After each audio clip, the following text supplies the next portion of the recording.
Hello दोस्तों, स्वागत है आपका मेरे इस चैनल एवी इंग्लिश क्लासेस में। दोस्तों आज मैं आपके लिए लेकर आया हूँ 25 most important questions related to John Milton. दोस्तों ये जो 25 क्वेश्चंस हैं बहुत ही इम्पोर्टेंट हैं एग्ज़ाम की दृष्टि से, और ये क्वेश्चन जो है पूछे जाने वाले हैं। मोस्ट इम्पॉर्टेंट क्वेश्चन है, पूरा वीडियो देखेगा। तो दोस्तों शुरू करने से पहले मैं आपसे रिक्वेस्ट करना चाहता हूँ कि अगर आप लोग मेरे चैनल पर नए हैं तो प्लीज़ मेरे चैनल को सब्सक्राइब करें, वीडियोज़ पर लाइक करें, कमेंट्स करें, शेयर करें, ताकि मैं आपको ऐसी वीडियो देता रहूं। तो let's start about 25 most important MCQs on John Milton. तो let's start from the first question. Milton oppose the licensing act of. दोस्तों Milton oppose the licensing act of, तो कौन सा एक्ट जो था जिसने मिल्टन ने अपोज किया था, तो बताइएगा आप लोग। ये जो है कौन सा एक्ट था दोस्तों? ये जो था Milton oppose the licensing act of 1643। ठीक है दोस्तों, अगला क्वेश्चन है हमारा। Milton's contemporary who said that his prose can be read easily when Milton's must be studied. ठीक है दोस्तों, तो इनका कौन सा ऐसा कंटेम्परेरी था जिसने ये बोला था मिल्टन की प्रोज के लिए कि can be read easily when Milton must be studied. ठीक है दोस्तों, तो ये जो है किसने बोला था? ये जो इनके कंटेम्परेरी थे जर्मी टेलर, इन्होंने बोला था। ठीक है दोस्तों, जर्मी टेलर ने बोला था। ठीक है दोस्तों, अगला क्वेश्चन है हमारा। Who said for Milton nor second he that wrote sublime upon the seraph wings of ecstasy the secret of the abyss to spy। दोस्तों ये किसने बोला था? तो आप लोग गेस करिए ये किसने बोला था। दोस्तों ये बोला था हमारे टॉमस ग्रे ने। ठीक है, इनका एक वर्क था the progress of poesy. The progress of poesy, the progress of poesy, उसमें जो है इन्होंने मिल्टन के बारे में ये चीज़ बोली है। Nor second he that rode sublime upon the seraph wings of ecstasy the secrets of the abyss of to spy. ठीक है दोस्तों, किस में बोला है? टॉमस ग्रे ने बोला है। कहाँ बोला है? द प्रोग्रेस ऑफ पोइजी में बोला है। ठीक है दोस्तों, अगला क्वेश्चन है हमारा। In the Paradise Lost which character narrates the story of the making of Eve from a rib in Adam's side. तो दोस्तों ये किसने बोला था? ये बोला था दोस्तों राफेल ने। ठीक है दोस्तों, किसने बोला था? राफेल ने बोला था। अगला क्वेश्चन है दोस्तों हमारा। Who is the only one, दोस्तों यहाँ पे वन है। Who is the only one of Milton's contemporaries to be mentioned by name in Paradise Lost. Milton का कौन सा कंटेम्पोररी था जिसका नाम जो है किसमें मेंशन किया गया है? पैराडाइज लॉस्ट में। तो दोस्तों आप लोग बताइएगा, तो कौन है वो? कौन है दोस्तों? फ्रांसिस बेकन नहीं है, किंग अल्फ्रेड नहीं है, जर्मी टेलर नहीं है, गैलीलियो का जो है नाम मेंशन किया था इन्होंने। ठीक है दोस्तों, अगला क्वेश्चन है हमारा। From whose work did Milton take the epigraph to his Areopagitica. तो टॉमस मूर, प्लेटो, यूरोपाइड्स या मार्लो, किसके वर्क से इन्होंने जो है एपिग्राफ लिया है एरोपेगिटिका के लिए? तो दोस्तों ये हैं हमारे यूरोपाइड्स। ठीक है दोस्तों, ये क्वेश्चन इंपॉर्टेंट है, आप लोग इसको नोट कर लीजिएगा। अगला क्वेश्चन है हमारा कि which book shows Adam and eaves marital करल। मैरिटल करल जो है किस बुक में शो होता है, किस बुक में दिखाया गया है? गेस करिए दोस्तों फटाफट आप लोग। ये जो है मैरिटल करल जो है दिखाया गया है बुक 9 में।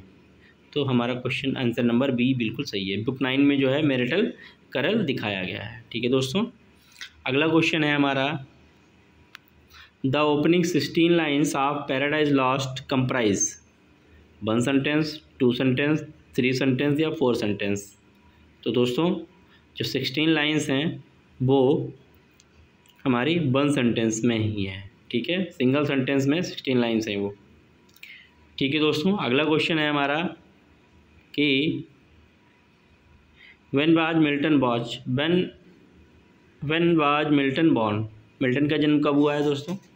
अब कुछ इस तरीके से ऑप्शन आपको दिए होंगे, ठीक है, देखिए सभी में 1608 है।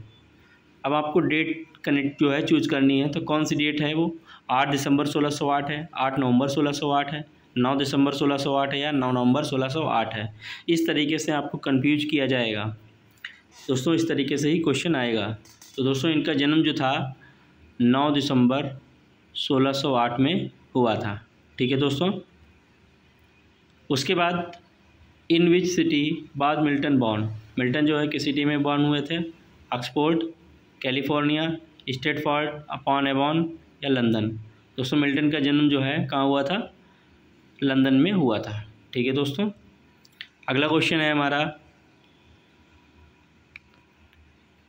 What is the name of the Milton second wife, Milton की सेकेंड वाइफ का नाम कौन है दोस्तों बताइए, Mary Powell, Elizabeth Minshull, Katherine Woodcock या एन हैथवे। तो दोस्तों एन हैथवे तो नहीं है क्योंकि ये शेक्सपियर की थी, इनको छोड़ दीजिए। अब 3 बचे हैं, मैरी पॉवेल, एलिजाबेथ मिंसल और कैथरीन वुडकॉक, ये इनकी तीनों पत्नियां हैं। लेकिन सेकंड का नाम पूछा है, तो सेकंड जो है वो कौन है, हमारी कैथरीन वुडकॉक, ठीक है, ये जो है हमारी सेकंड वाइफ थी इनकी। मैरी पॉवेल जो थी इनकी फर्स्ट वाइफ थी और एलिजाबेथ मिंसल जो थी वो इनकी थर्ड वाइफ थी, ठीक है दोस्तों। मैरी पॉवेल की शादी जो है इनके साथ कब हुई थी, 1642 में हुई थी। और कैथरीन वुडकॉक की शादी जो है इनके साथ कब हुई थी, 1656 में हुई थी और 58 में इनकी मौत हो गई थी। उसके बाद एलिजाबेथ मिंसल जो थी इनकी शादी जो है कब हुई थी, 1663 में हुई थी। दोस्तों जो इनकी पहली वाइफ थी वो 17 साल की थी और ये 34 साल के थे, ठीक है। कैथरीन वुडकॉक तो लगभग सेम एज में ही था इनका, लेकिन एलिजाबेथ मिंसल जो थी जब ये परहैप्स 63 साल के थे तब जो है ये 24 ईयर्स की थी, सॉरी ये 58 ईयर्स के थे, ये 24 की थी, ठीक है दोस्तों। अगला क्वेश्चन है हमारा कि which work of Milton is a mask, तो कौन सा वर्क है जो कि एक मास्क है, कौन सा वर्क है दोस्तों, ये है हमारा कॉमर्स, ठीक है दोस्तों, कॉमर्स है। अगला क्वेश्चन है हमारा कि what is the name of Milton's first published poem, Milton की फर्स्ट पब्लिश्ड पोएम कौन सी है, मिल्टन की फर्स्ट पब्लिश्ड पोएम कौन सी है, एल एलिग्रो है, एल पेंसिलेसो है, कॉमर्स है या नन ऑफ द अबव है। गेस करिए दोस्तों, इनकी जो फर्स्ट पोएम है, फर्स्ट पब्लिश पोएम है वो कौन सी है, the morning of Christ nativity, publish poem कौन सी है, the morning of Christ nativity, ठीक है दोस्तों। और ये जो है कब लिखी गई थी, ये 1629 में लिखी गई है, ठीक है दोस्तों, 1629 में लिखी गई है। और इसका जो है ये पब्लिश कब हुई थी, 1645 में, 1645 में ये पब्लिश हुई है, ठीक है दोस्तों।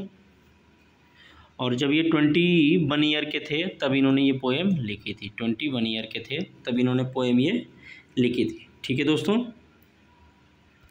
उसके बाद अगला क्वेश्चन है हमारा दोस्तों, मैं थोड़ा सा कॉमर्स के बारे में आपको बता दूं।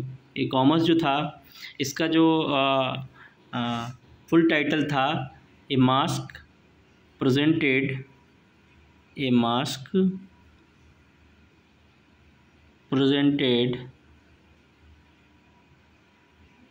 एट लुडलो कैसल, ठीक है दोस्तों, कुछ इस तरीके से इसका नाम है, लुडलो कैसल, ठीक है दोस्तों। आगे मैं आपको बताऊंगा इसके बारे में। तो अगला क्वेश्चन है हमारा कि what is the name of the introductory section of on the morning Christ of nativity. ठीक है दोस्तों, what is the name of the introductory section of the on the morning of Christ nativity. तो इसका जो है introductory section जो है क्या कहलाता है, प्रील्यूड, हाइम, प्रियोम या प्रोलॉग। तो दोस्तों ये जो है ये जो पोएम है ये 2 पार्ट्स में डिवाइड है। ठीक है, पहला पार्ट हमारा कौन सा है, इंट्रोडक्टरी जो सेक्शन है वो बोला जाता है प्रियोम। ठीक है दोस्तों, और इसमें जो है 4 स्टेंजा हैं। ठीक है दोस्तों, इसमें जो है 4 स्टेंजा हैं। ठीक है दोस्तों, अगला जो है हमारा क्वेश्चन है कि which is the another part of the poem on the morning of the Christ nativity. ठीक है, इसका अनदर पार्ट कौन सा है, यानी कि ये जो पोएम है ये 2 पार्ट में डिवाइड है। पहला तो हो गया प्रियोम, दूसरा पार्ट इसका कौन सा है, प्रील्यूड है, प्रियोम है, एपिलॉग है या हाइम है। तो दोस्तों इसका दूसरा पार्ट जो है वो है हमारा द हाइम। ठीक है दोस्तों, how many stanzas are there in hymn.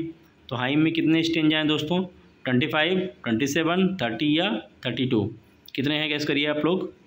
तो इसमें जो है दोस्तों 27 स्टेंजा हैं। ठीक है दोस्तों, अब आप लोग ध्यान दीजिए, ये जो पोएम है on the morning of the Christ nativity, ये जो है 2 पार्ट में डिवाइड है। तो पहला जो है इंट्रो जो है हमारा, इंट्रो क्या कहलाता है, प्रियोम, प्रियोम, और दूसरा जो है वो है द हाइम, द हाइम। ठीक है,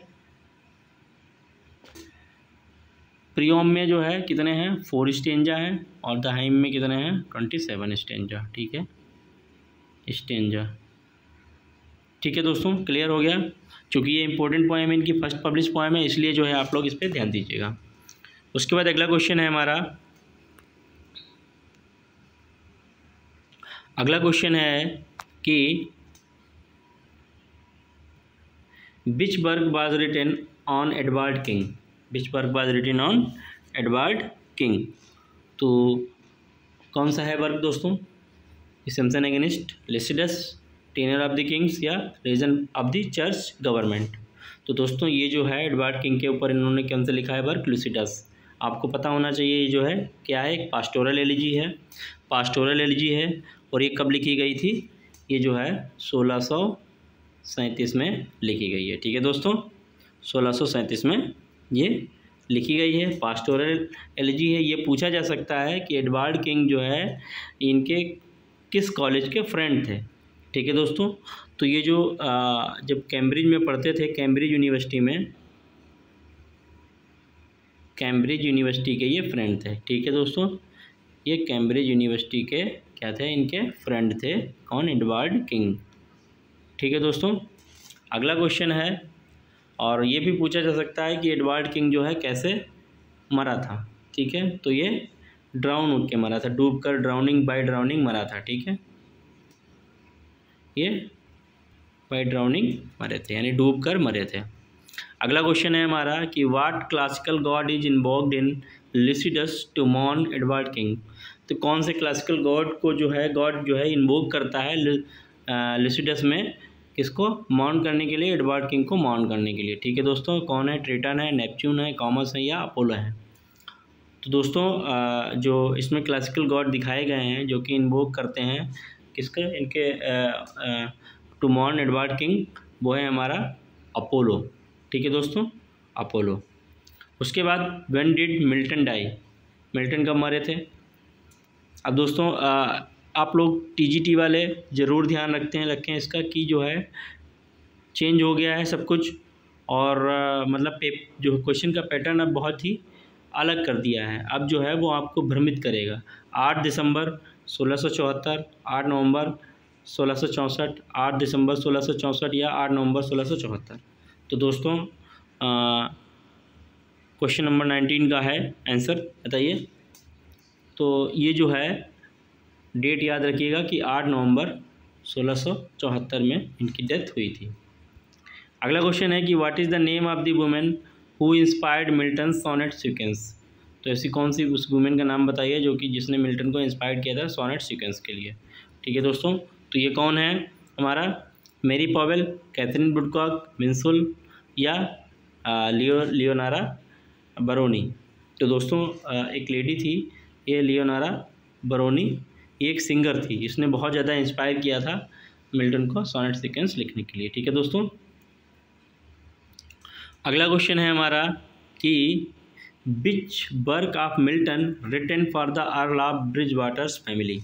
कौन सा वर्क है जो कि मिल्टन ने अर्ल ऑफ ब्रिजवाटर की फैमिली के लिए लिखा था।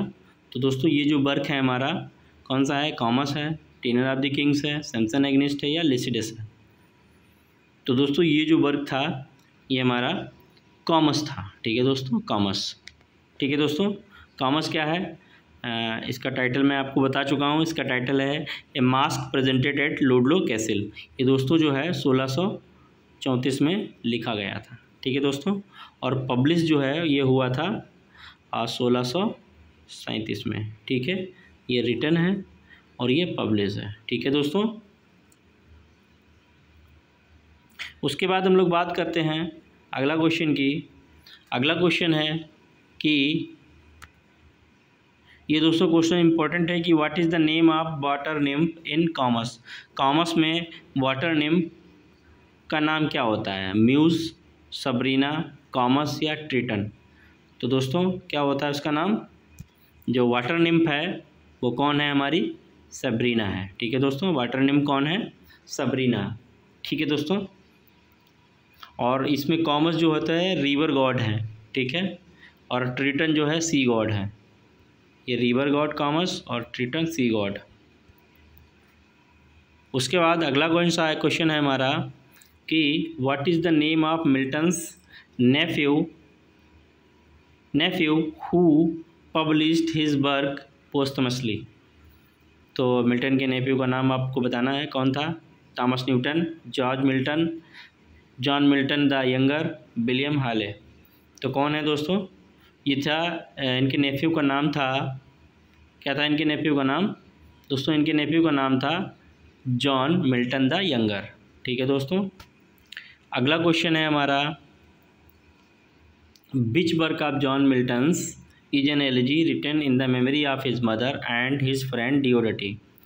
तो कौन सा वर्क है जो कि इनकी मेमोरी, इनकी जो मम्मी की मेमोरी पे और उनके फ्रेंड डियोडटी की मेमोरी पे लिखा था इन्होंने। तो कौन सा था वो वर्क, इपिथियम डेमोनिस या माउंट हर्ब, लिसिडस या सैमसन एग्निस्ट। तो दोस्तों ये जो था ये इपिटेफियम डेमोनिस था। ठीक है दोस्तों, जो कि इन्होंने अपने फ्रेंड डियोडटी और अपनी मदर की मेमोरी में लिखा था। ठीक है दोस्तों, अगला क्वेश्चन, लास्ट क्वेश्चन है हमारा कि which work of Milton is a collection of poems and songs. Milton का कौन सा ऐसा वर्क है जो कि कलेक्शन है पोएम्स का और सॉन्ग्स का। ठीक है दोस्तों, कॉमस, लिसिडस, पैराडाइज लॉस्ट या पैराडाइज रिगाउंड। तो कौन सा है दोस्तों इनका वर्क जिसमें पोएम्स और सॉन्ग्स का कलेक्शन है। तो दोस्तों ये जो वर्क है इसका कॉमस है। ठीक है दोस्तों, कॉमस जो है क्या है, ये collection of poems and songs.